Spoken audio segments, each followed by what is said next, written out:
محرم میں رسول اکرم صلی اللہ علیہ وسلم نے روزہ رکھنے کی تاکید فرمائی ہے۔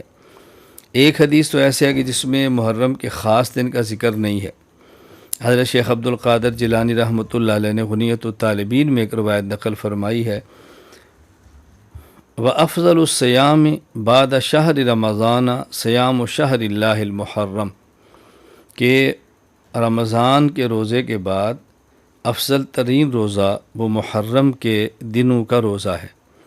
اور حضرت عبداللہ بن عباس رضی اللہ تعالیٰ عنہما فرماتے ہیں کہ رسول اکرم صلی اللہ علیہ وسلم نے ارشاد فرمایا، من صام یوم من المحرم فلہ بکل یوم ثلاثون یوما۔ یہ روایت غنیۃ الطالبین میں موجود ہے۔ جو میں نے حدیث کا پہلا حصہ حدیث پہلے تلاوت کی، یہ صحیح مسلم باب فضل صوم المحرم کے اندر ہے۔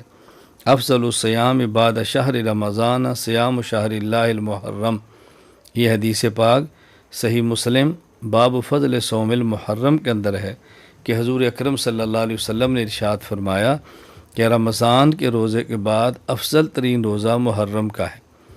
اور دوسری حدیث غنیۃ الطالبین میں شیخ عبد القادر جیلانی رحمہ نقل فرمائی ہے۔ ابن عباس رضی اللہ تعالیٰ عنہما فرماتے ہیں، رسول اکرم صلی اللہ علیہ وسلم نے فرمایا، من صام یوم من المحرم فلہ بکل یوم ثلاثون یوما، کہ جو شخص محرم کا ایک روزہ رکھے اللہ تعالیٰ اس کو 30 روزوں کے برابر اجر عطا فرماتے ہیں، یعنی ایک مہینے کا اجر عطا فرماتے ہیں۔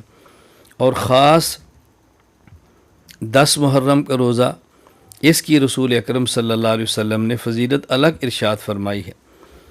نبی کریم صلی اللہ علیہ وسلم نے ارشاد فرمایا، سومو یوم عاشوراء وخالفوا فیہ الیہود سومو قبلہ یومن او بعدہ یومن، مسند احمد میں روایت ہے کہ تم 10 محرم کا روزہ رکھا کرو، لیکن 10 محرم کے روزے میں بھی یہود کی مخالفت کرو۔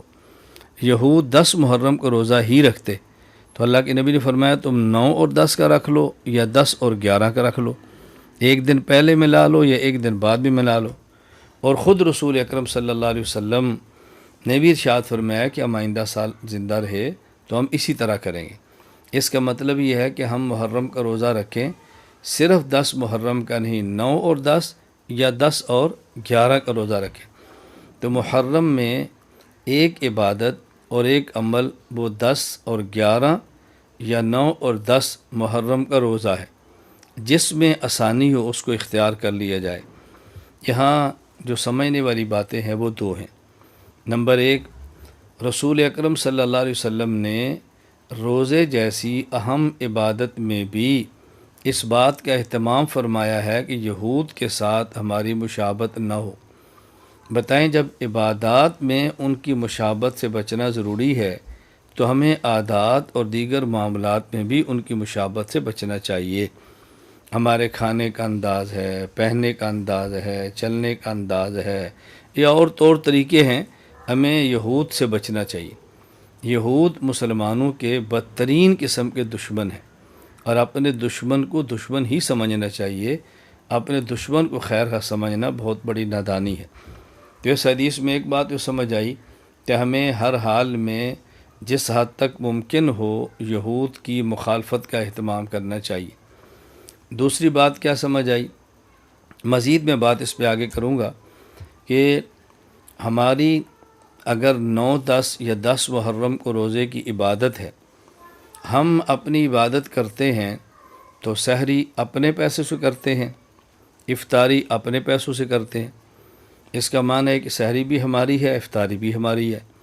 تو جو لوگ 10 محرم کو عبادت سبیل سمجھتے ہیں، تو اگر ان کے ہاں عبادت ہے بھی تو پھر وہ اہل سنت اور دیگر حضرات سے بھی کیوں مانگتے ہیں کہ جی دودھ دو، ہمیں شربت دو، چینی دو، کیوں بھائی سبیل لگانی ہے؟